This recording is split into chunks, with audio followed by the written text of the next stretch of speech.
morning, afternoon, and or evening. My name is Derek, Professor Silly, and welcome to my journey listening to the history of heavy metal albums. What do we mean by heavy metal? I'm still working on a definition myself. I don't know if I can define what heavy metal is. Clearly, early on, there's a lot of proto-metal happening. And a lot of the albums I've listened to so far, if not all of them, maybe don't really qualify as being metal. But they're important to the history of heavy metal, according to somebody. My criteria, if something has been listed in a book or a magazine as important to the development and history of heavy metal, I consider it fair game. We may not agree on what heavy metal is. That's okay. From my perspective, the only thing I've listened to so far that maybe is actually heavy metal is Black Sabbath. And I think there's even an argument there that Black Sabbath is just its own thing. So don't get too hung up on that's not metal, this isn't metal. I probably agree with you up to this point. Who am I and why does my opinion matter? It doesn't. I'm just a dude. I played in a heavy metal band during my high school years, from the ages of 15 until 18, playing mostly in biker bars, covers, playing everything from some Black Sabbath to Metallica to Van Halen. We all picked which covers we picked. I think we never did play any Wasp. I'm pretty sure we never got around to that, although that would have been something that I would have been into personally. I eventually kind of grew away from metal, but I've always liked certain albums from certain bands. That said, there's a lot of albums I've never listened to, never experienced. So I'm really excited to be going on this journey and hearing a lot of this stuff for the very, very, very first time. Now, in order to not run afoul of copyright issues, I will be playing the albums in their entirety, but I will be talking over the albums, giving my thoughts as we go through. That prevents it from running afoul of copyright laws, and the videos can exist because I'm doing it that way. So my approach, I am going to listen to the album, give my initial reaction, initial thoughts, and then I'm going to listen to the album for a whole week. Really digesting it, getting in, doing a lot more research. I've done only very cursory research up to this point because I don't want that to flavor or color my first reaction. So I'll listen to it for a week, do some more research, live with it, and then at the end of that week, I will give my final thoughts and give it a rating and put it up here in this board that I have created from S tier, perfection, utter perfection, no notes. A, amazing album, near perfect. B, pretty good, will revisit. C, meh, not really my thing. Notice I don't say it's bad, just not my thing. And then F, nope, F this album. Again, that's just my own personal tastes. We can and will disagree on what we like and what we don't like, what we love and what we don't love. So this week, Black Sabbath, Volume 4. I've never heard this album. My experience before starting this project was only the first two albums. I had never heard Master of Reality. Master of Reality is great. I didn't put it in S tier, but my favorite songs so far are on that album. I don't know if that's going to change. As far as I know, I haven't heard any of the songs on Volume 4. So I'm excited to get into it. Let's get into it. Okay, it looks like the first song is called Wheels of Confusion. A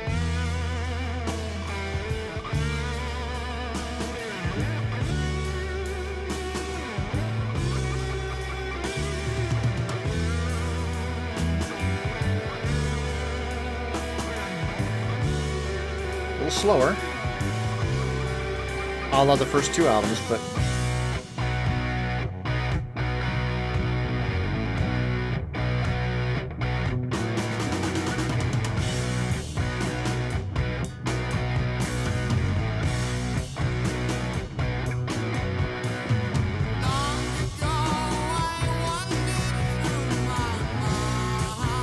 okay, I was going to say, it's not as heavy as what I'm used to.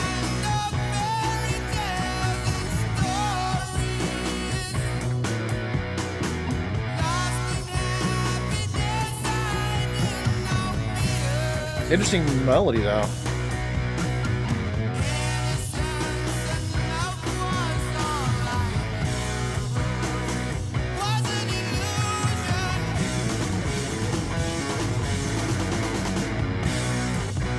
Okay.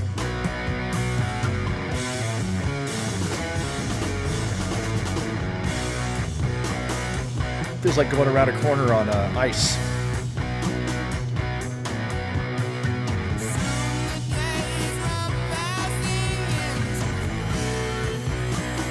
This is a long track. Wow, 7:47.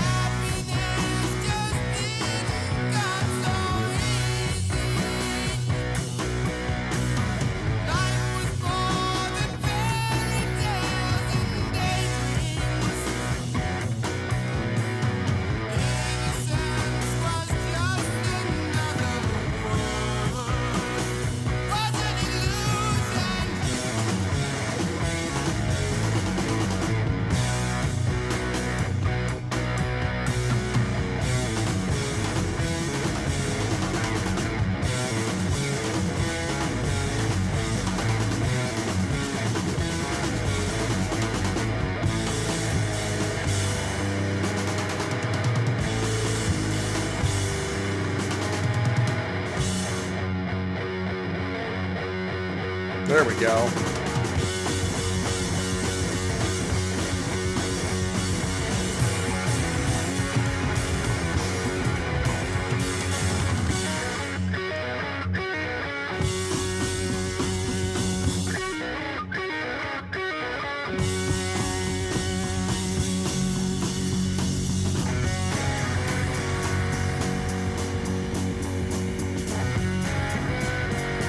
I feel like we need a little bit of a jam.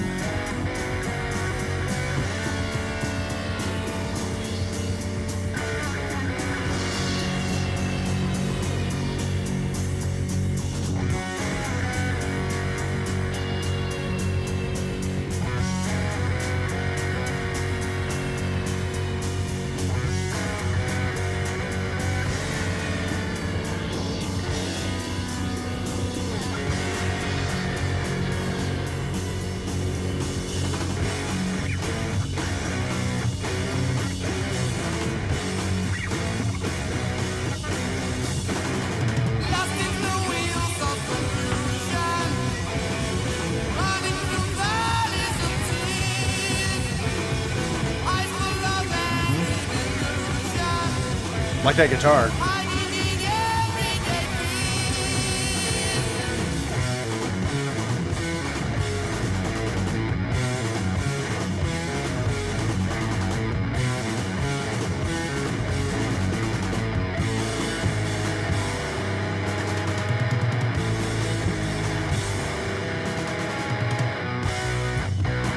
Yeah.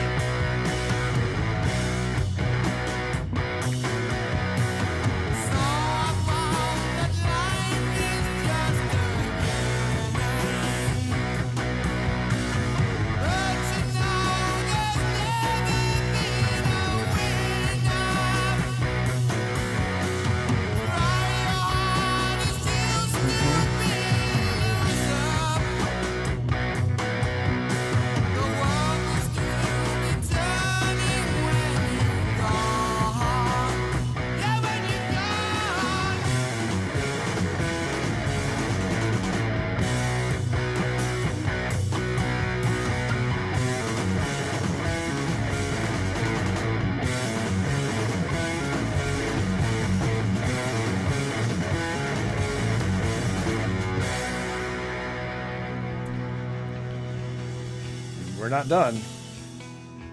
That's only 5. All right, I see that the album calls this Wheels of Confusion, but on the Black Sabbath channel, it's Wheels of Confusion / The Straightener. I'm guessing this is The Straightener.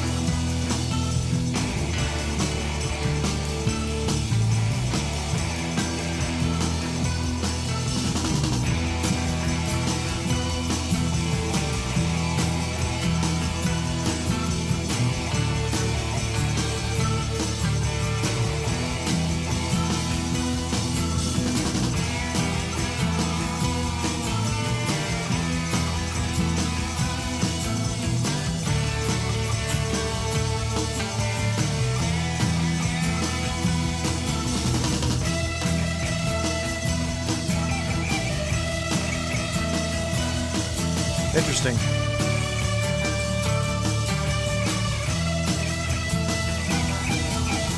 Sounds like keyboard.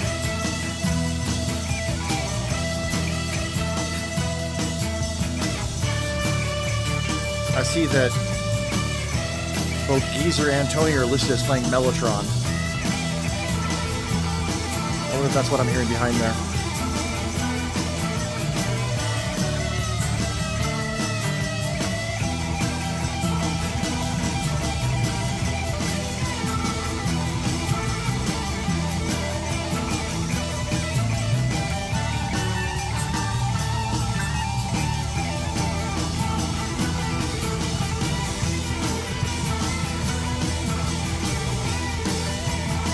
Got that double guitar solo there. Been hearing Tony do that on every album, I think.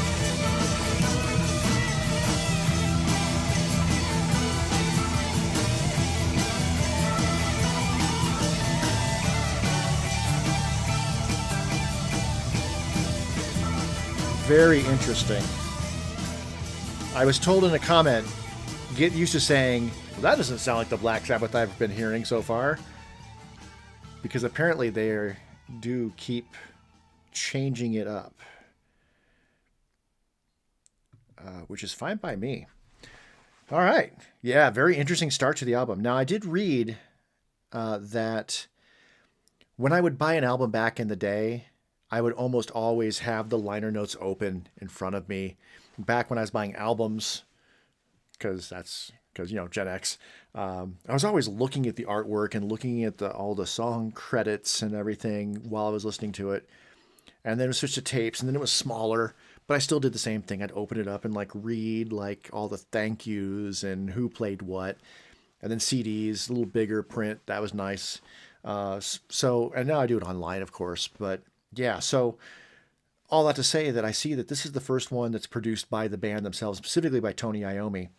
Now, there's a danger to that, in that when a particular member of the band also produces, there's a danger that the mix will be weighted toward that individual. It doesn't always happen. But when I hear an album where like the guitar is just stupidly louder than everything else, it's like, was this produced by the guitar player? Because it sounds like it might have been produced by the guitar player. And usually I'm right in those situations. I don't know if that didn't sound like a guitar was stupidly loud compared to everything else here, but I'll be keeping an ear open for that. Looking at the track list, some of the tracks sound familiar. I don't know if I've heard the songs or not, but I've heard of Supernaut and I've heard of Snowblind. So I think Supernaut's one that started to play one day and I like stopped it. Right. Let's do Tomorrow's Dream. There we go. There we go.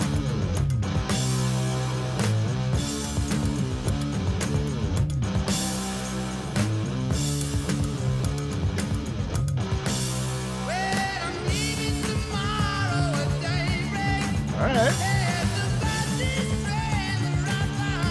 Ooh. Bass is doing some cool shit there.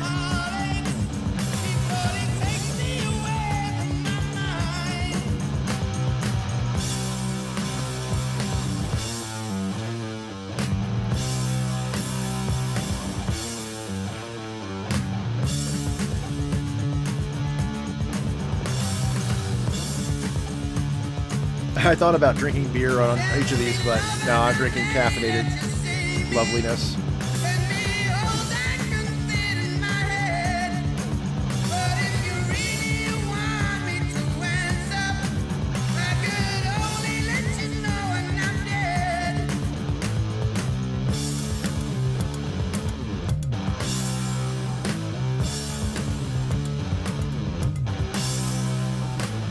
I imagine with a song like Snowblind, there may have been some snow involved in making this album. So drinking a caffeinated beverage seems to make sense, if that's true. Nice.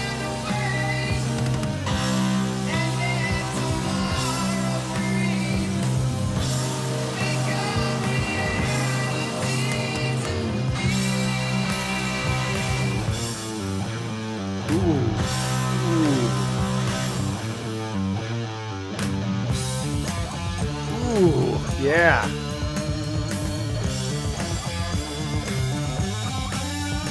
I'm loving this so far.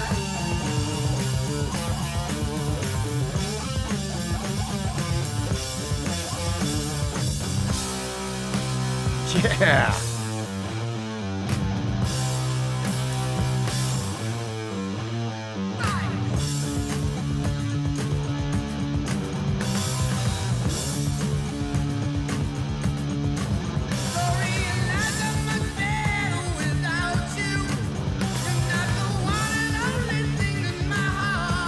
Oh, this one's almost done. It's only 3:08.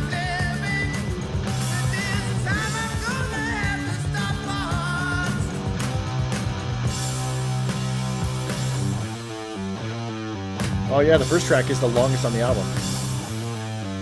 Interesting.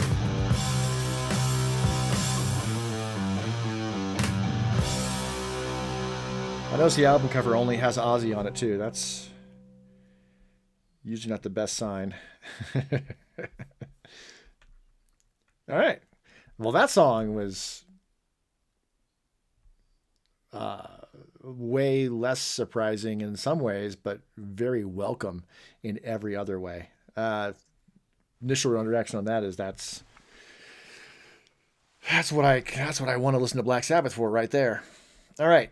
Next one is called Changes. I'm assuming this isn't the same song that David Bowie did,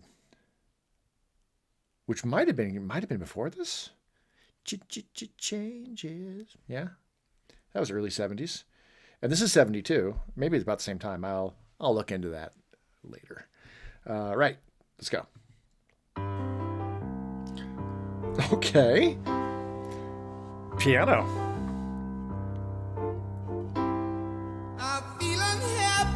Okay. I feel so sad. I've lost the best friend that I ever had. I mean, this sounds like some of the later Ozzy Osbourne solo stuff. Woman. I love her so. But it's too late now. If I'd heard this outside the context of the album, I would have just assumed it was Ozzy solo material.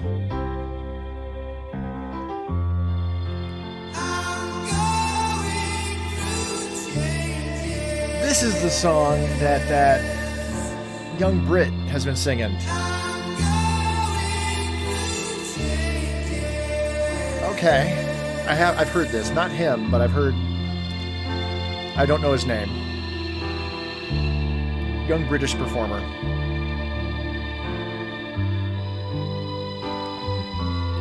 I think he did it at the tribute show.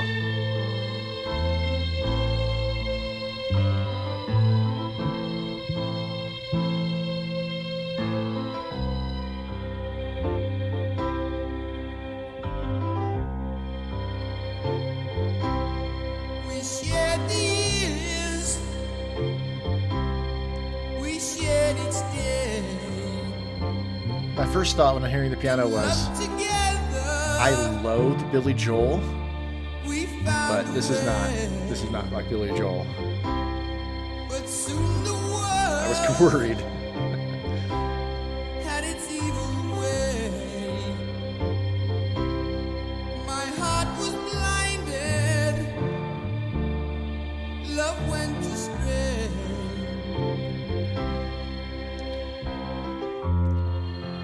I'm going through changes.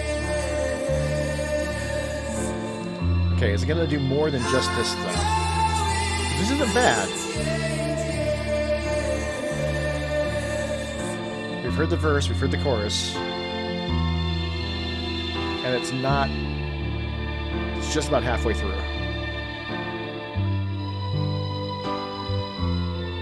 We got some strings. That's probably Mellotron, actually. I'm guessing.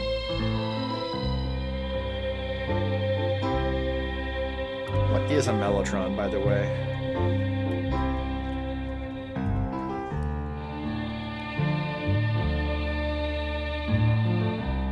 Yeah. That's what this is.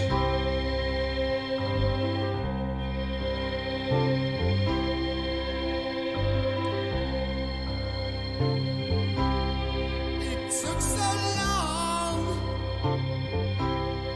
to realize, and I can still hear her last goodbye. Now all my days are filled with tears. Wish I could go back and change these years. I'm going through changes. I'm going through changes.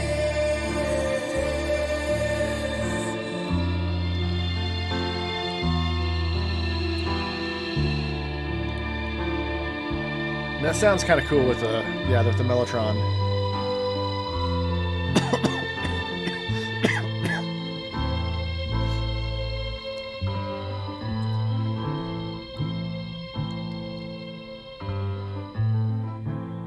Nice little bass there. Interesting. All right.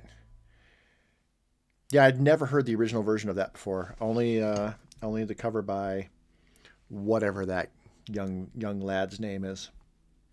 Okay, I didn't hate it. It's not my thing per se, but there's some cool stuff happening there. All right, this one's really short, and it looks like it's an instrumental. Yeah, instrumental. All right, FX.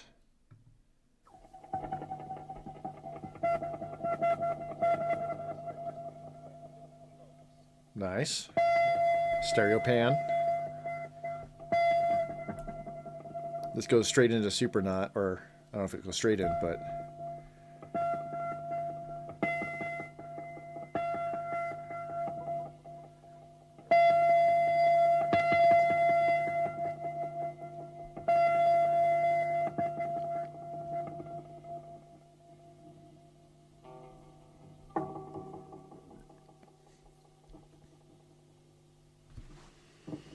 Number 9. Number 9.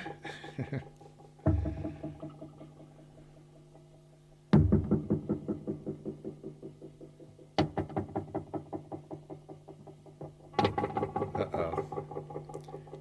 Is this a case where there was nobody to tell them that this was not the best idea?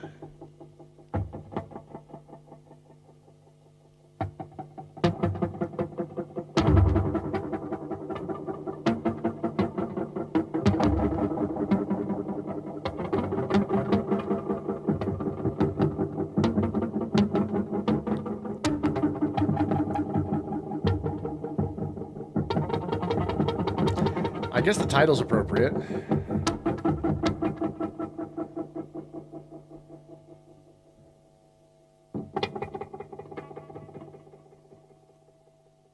All right, guys.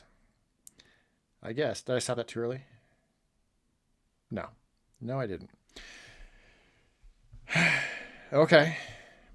Some studio tomfoolery. I mean, I'm no stranger to that. We didn't include any of that on our albums, but certainly a lot of the albums that I found very influential in my college years definitely had its share of that sort of thing. All right, Supernaut. I've definitely heard of this song. I think I saw Zach Wilde discussing it being one of his favorite riffs. So let's do it.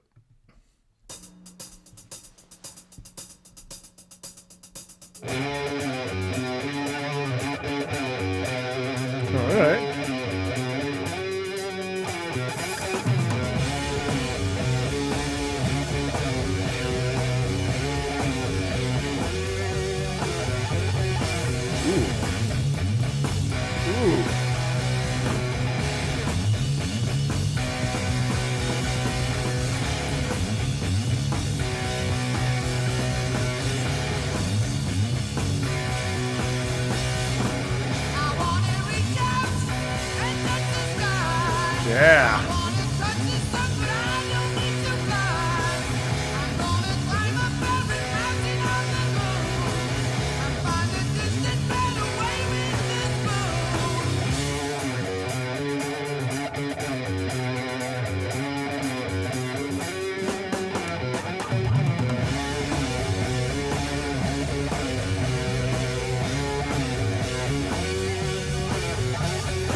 Yeah.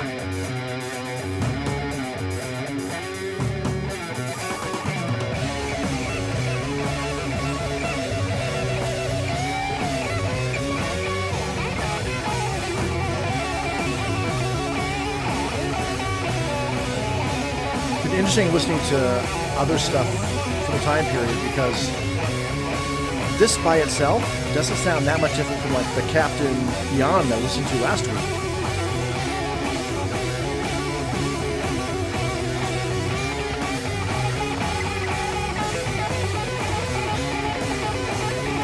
Definitely of its time.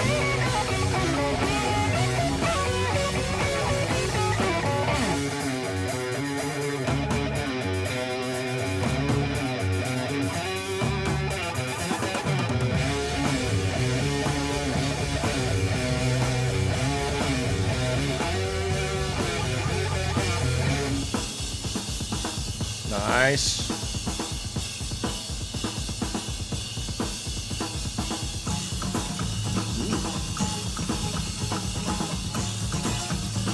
Percussion.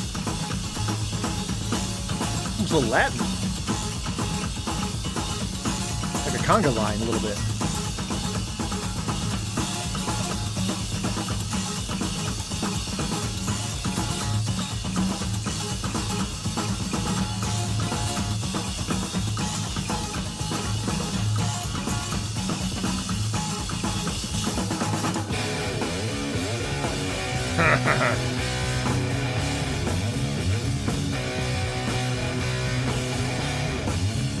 I mean, it sounded like a conga line until that fat ass guitar came in. Got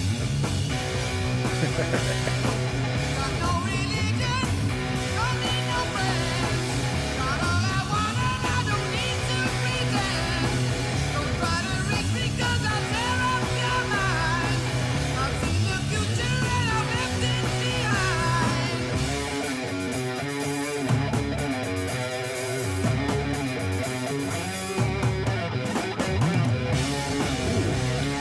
Ooh.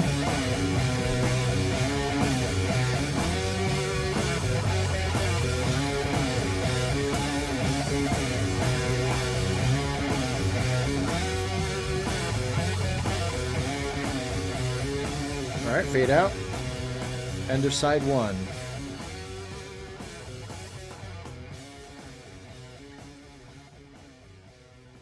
Yeah, let it fade all the way out. All right. Yeah, it was all right.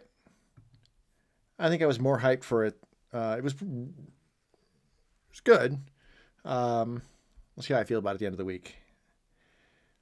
It's no Children of the Grave or Beyond the Void. I was kind of hoping it would be, but cool. So side 2, Snowblind. Don't do drugs, kids. All right, let's check it out.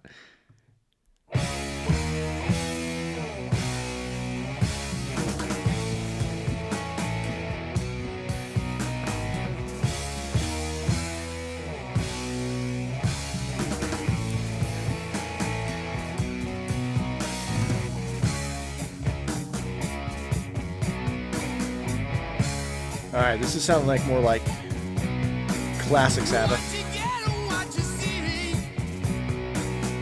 Things that don't come easily.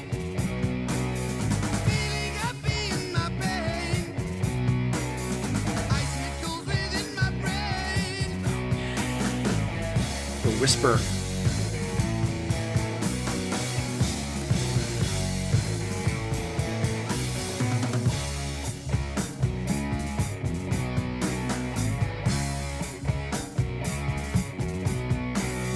Something glowing in my head. Wings of ice that soon will spread. Time to feed my very soul. Makes me happy, makes me cold.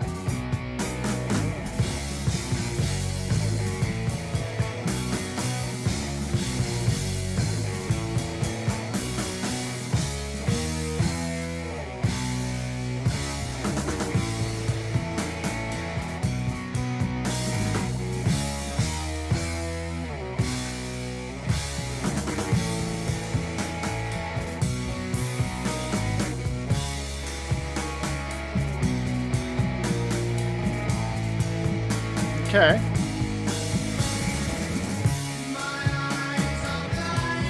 Nice. Nice.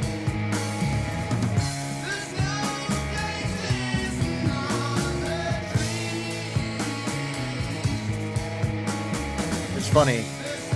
I was just talking to my friend about Sabbath. Saying like, I mean, they're all great, but I feel like Ozzy's the weak link. Not on this album so far. And not to say anything bad about Ozzy, just the other three seem so brilliant.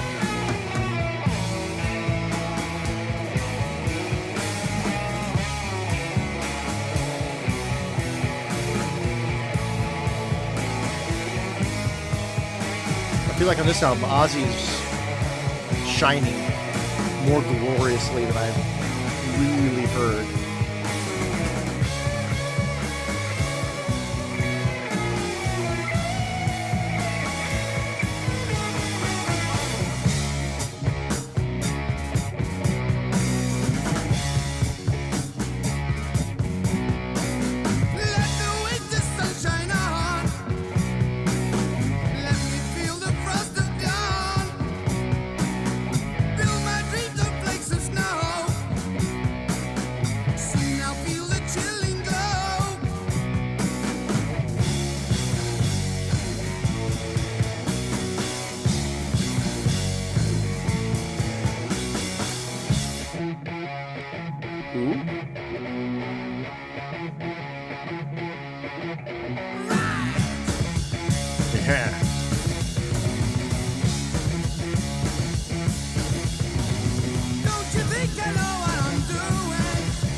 I just realized I don't have the album cover behind me like I have in previous videos. I'm not changing it now. Just leave it.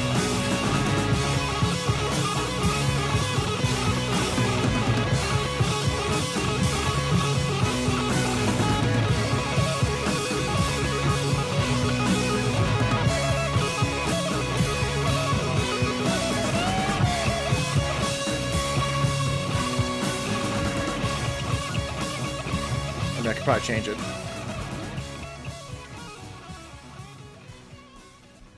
Oh, wait. Gotta pause. Oh, shit. Boop. Okay. Yeah, I could definitely change it on the fly. Boop. And boop. And boop. And...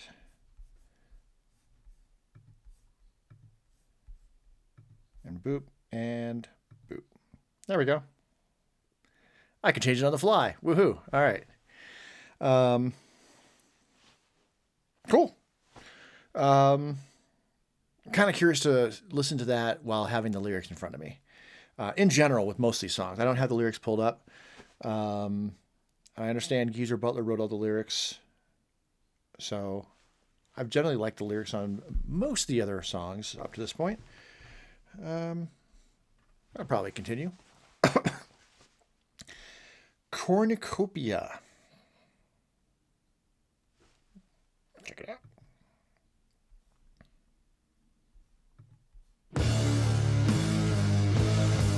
Oh my goodness.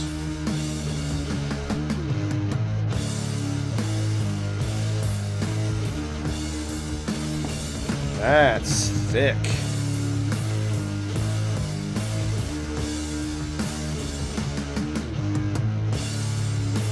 Just in terms of tone, this may be my favorite track so far.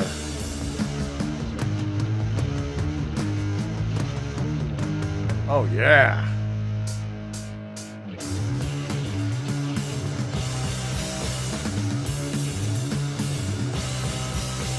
Too much near the truth, they say.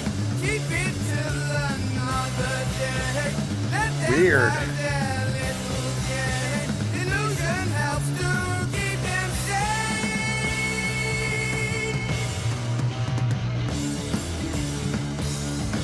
I'll look at my notes real quick.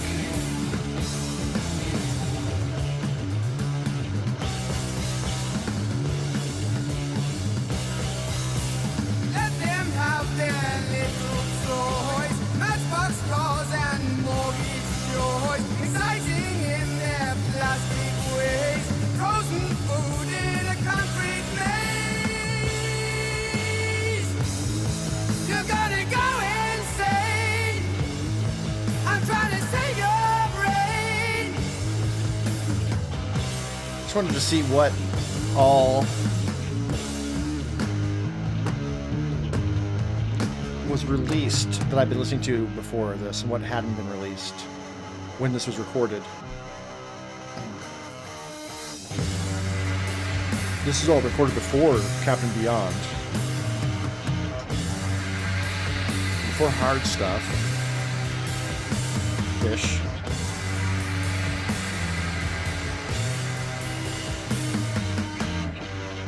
But after Deep Purple, Machine Head was released. And bang.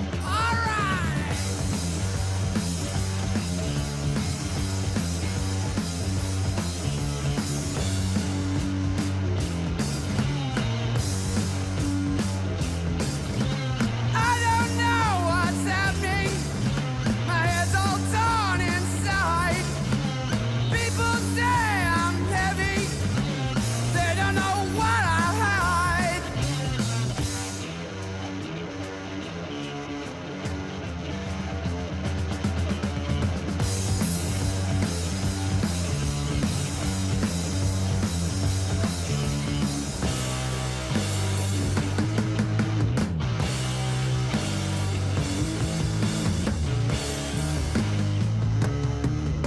Ugh.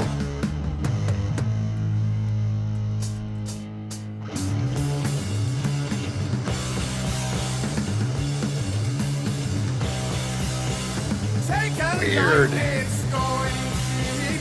Kill someone, no one will weep. Freedom's yours, just pay your dues. We just want your soul to use. You're gonna go insane. I'm trying to save your brain.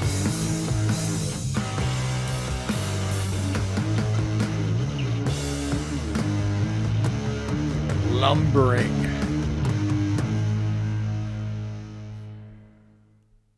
That had some interesting parts to it. Some of it's about the heaviest we've heard him so far, and then some of it was quite agile. Okay. Laguna Surprise. No, Laguna Sunrise. Laguna Sunrise.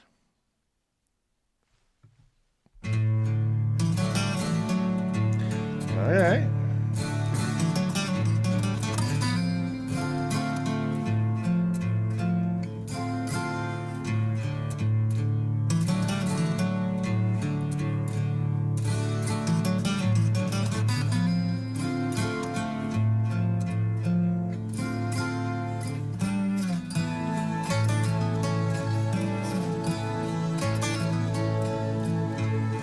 Okay.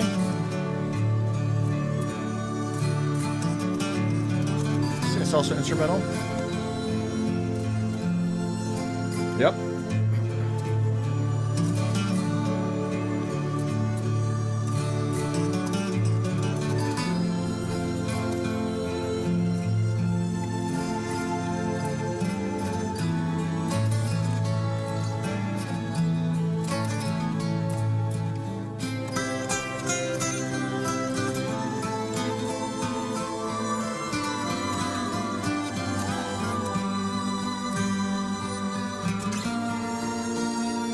Sounds like maybe from a movie.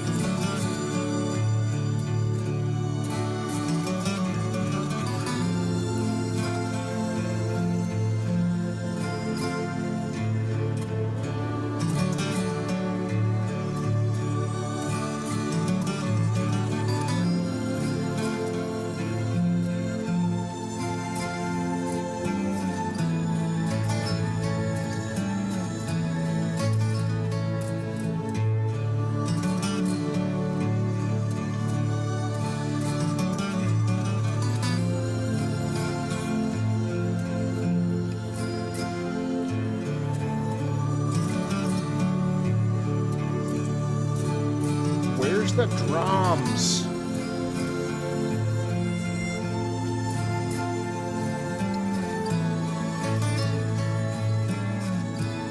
Little like there needs to be like little like cymbal things happening.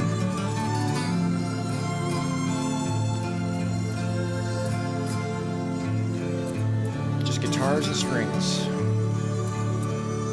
Which I'm assuming is a mellotron.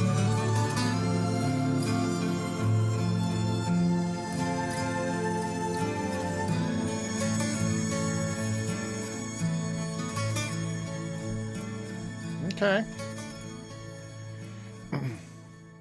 Meh. Don't hate it. Don't love it. It was nice diversion. One thing I will say, and I noticed this on Captain Beyond, which again was recorded, was released after this was recorded. So it wasn't an influence on Black Sabbath, but one nice thing about those lighter, softer sections of an album is then it makes the heavy stuff seem heavier. So let's see, Saint Vitus Dance, or Vitus, but if it's Latin, it'd be Vitus, I believe. Let's do it.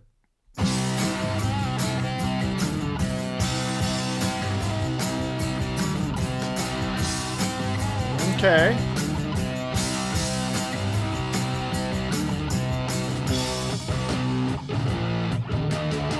There we go. So you think you know what's going on inside her head? You think you want your money, but it's you you want instead.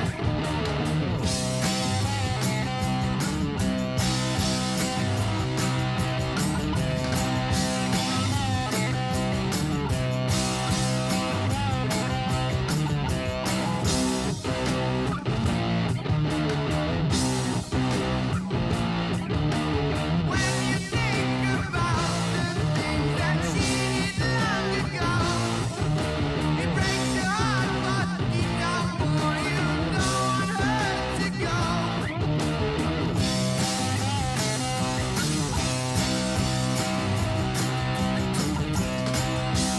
This sounds like one of the songs in the earlier albums. You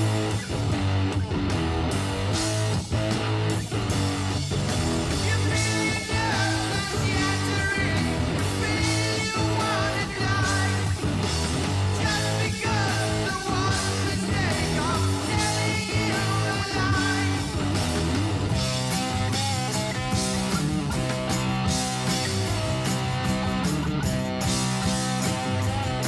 It's one of the songs on Master of Reality. It reminds me a lot of that.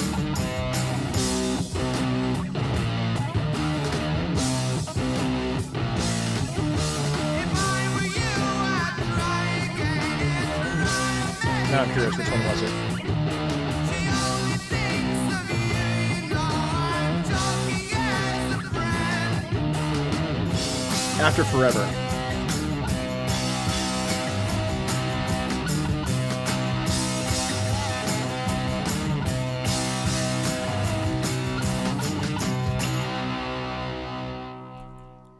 Oh. Pause. Yeah, that reminds me of After Forever. Not as interesting, at least on first listen, as that track. Although it didn't overstay its welcome. It was only 2 minutes and 28 seconds. that was part of things that was one of the things I didn't like about After Forever, is that it seemed to go on just too long. All right, that brings us to our final track, Under the Sun. Every Day Comes and Goes. Is that what it's called on the album too? No, just Under the Sun. Okay, Under the Sun.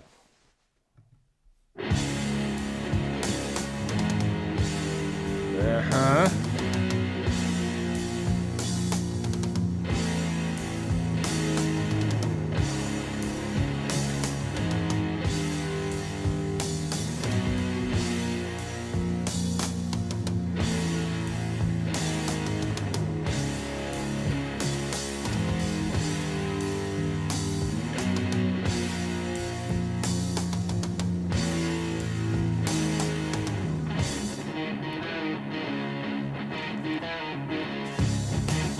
That opening part reminded me of some of the stuff I love most from the Melvins. Tell me what it's all about. No black magician telling me to cast my soul out. Don't believe in violence, I don't even believe in peace. I've opened the door, now my mind's been released.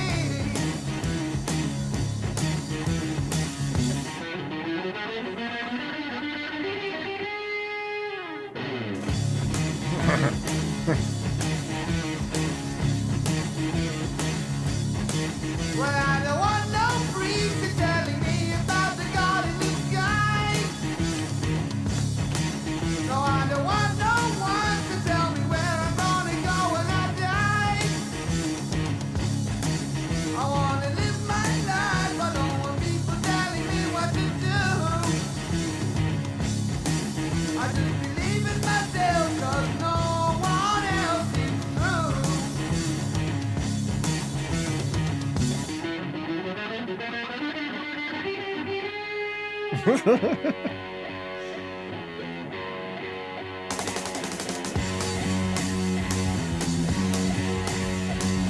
Every day just comes and goes like it's one long overdose. People try to ruinate, and I can't see through their frustration.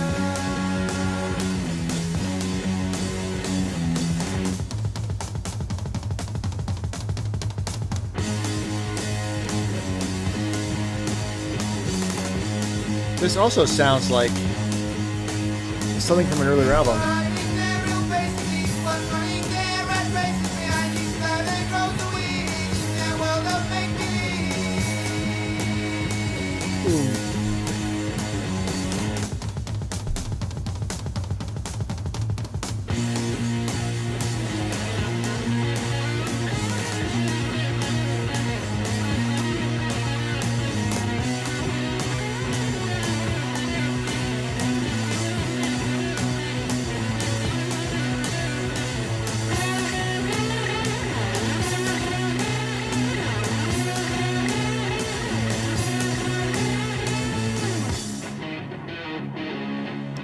Nice.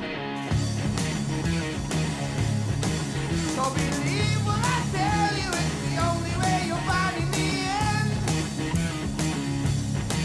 Just believe in yourself, you know you really shouldn't have to pretend. Don't let those empty people try and interfere with your mind. Just live your life and leave them all behind.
Okay.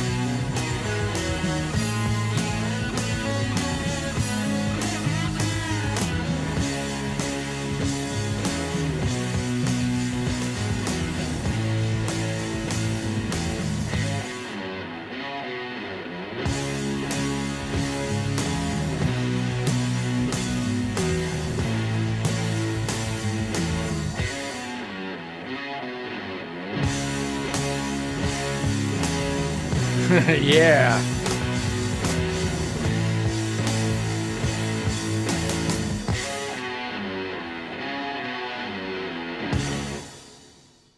Okay. I always like a nice retard at the end of the slowing down at the end of certain pieces of music. Can really drive the point home. I think way better than a fade out. All right. Put these back on. Good old blue blockers. Okay. Boop. Initial impression is I don't like that as much as the 3 albums before it. But I didn't hate anything I heard. I'm curious to see how I'm going to feel about it as I listen to it over the course of the week. I'm, of course, going to listen to a couple of other albums as well. Okay. I've got some good news and I've got some bad news. The bad news is that this is clearly my least favorite Black Sabbath album yet. That sounds overly negative. I love the 3 albums before this. I really like this album. I don't love it as much as I like the 3 before it. And I think there's a reason for that. I was trying to really wrap my brain around why I was having the reaction to it that I was. Ended up watching a documentary on the making of this album, and that helped quite a bit. I think that they're coming to record in the US and the subsequent exposure to hard drugs, by that I mean the stimulant of the white powder variety, combined with producing the album themselves, was a mistake. Had they kept their producer, who could have kept them on track, they probably could have indulged in those drugs and still put out an album of the same quality as the earlier albums. Or had they not gone down that route with the drugs and tried producing it themselves, maybe they would have had the best album of theirs yet. What I will say that's good about, what's really impressive about this album, the talent of the 4 of them as individuals has noticeably grown. Tony Iommi was amazing from the get-go.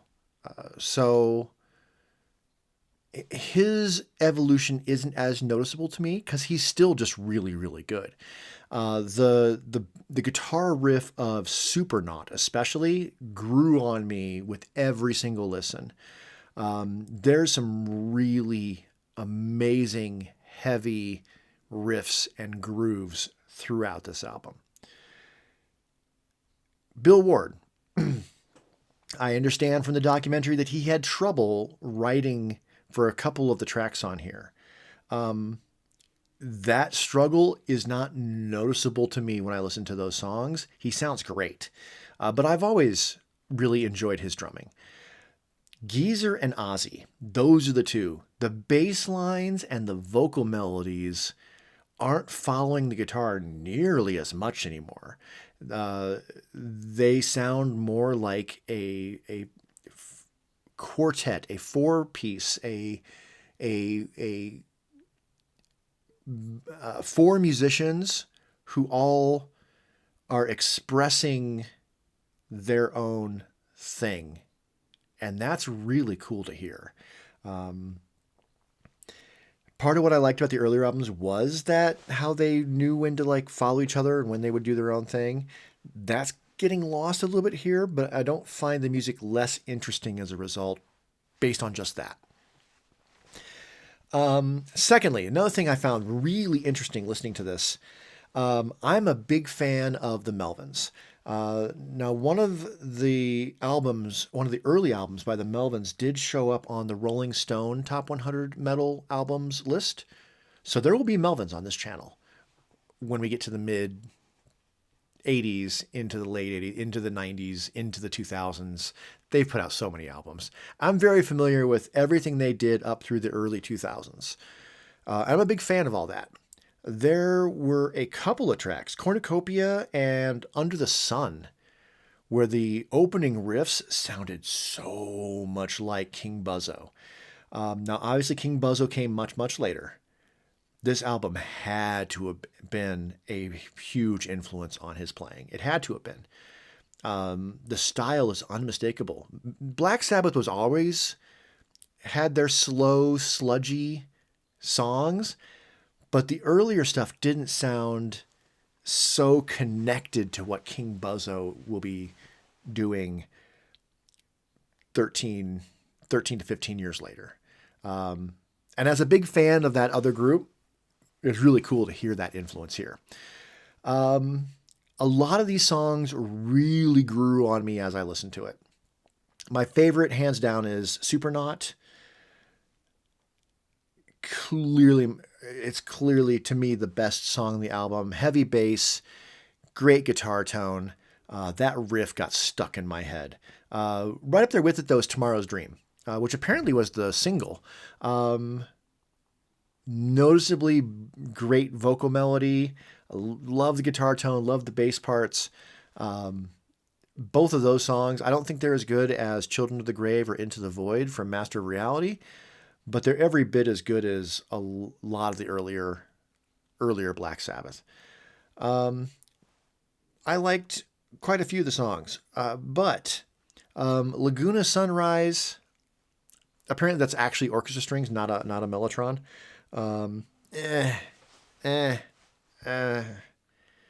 It's okay. It's not my thing. And then FX is damn right annoying. Apparently, based on the documentary, Tony Iommi's cross hit the string while his guitar was plugged in, and it made an interesting noise. That didn't need to be on the album. That's the sort of track you get when you have people that are coked up with no adult in the room, no producer, telling them that's stupid, don't do that, and then it ends up on the album. And apparently Tony even said later, like, he didn't see why it should have been on the album either. Now, more controversially, Changes. Apparently, that's a very divisive song among Black Sabbath fans. Some Black Sabbath fans apparently loved that they were willing to take a big, big risk and do an actual proper ballad. And then other Black Sabbath fans didn't appreciate how far it went afield from their other material. I think I am tending to fall into the latter camp there. It's a ballad. And to me, not a particularly interesting one. Cool story written about the drummer's breakup with his wife and finding a new girlfriend. Apparently he didn't even know it was about him until years later. But the song itself, I don't see myself ever wanting to listen to it ever again. Either their version or the version that's been covered more recently by Youngblood. It's just not my thing. Not just not my thing. I find it annoying. Ew. So you add all of that together. Songs that I really loved. One track that I absolutely hated. Another that I really didn't like. And then a bunch of stuff in the middle. And this album ends up being my lowest rated Black Sabbath album yet. It's still really good. I'll still listen to tracks from this album for sure. But compared to the three before it, to me, it's a much more mixed bag overall. So I'm curious how the next one is going to sound, which clearly is Sabbath, Bloody Sabbath, just a few weeks, actually, based on my current schedule, what I currently have lined up. So it won't be long before I get to some more Black Sabbath. Maybe they'll get better at producing their own stuff. Maybe they actually get a different producer. I can't imagine they're going to go back to having a producer after producing themselves. I imagine they're definitely going to be producing it themselves again. But maybe they get better at it. Apparently, they're not going to get the drug thing's not going to get better because eventually Ozzy leaves and there's lineup changes and etc. I stopped the documentary when it stopped talking about this album, but clearly, like, they're going to have issues. So we'll see how that manifests.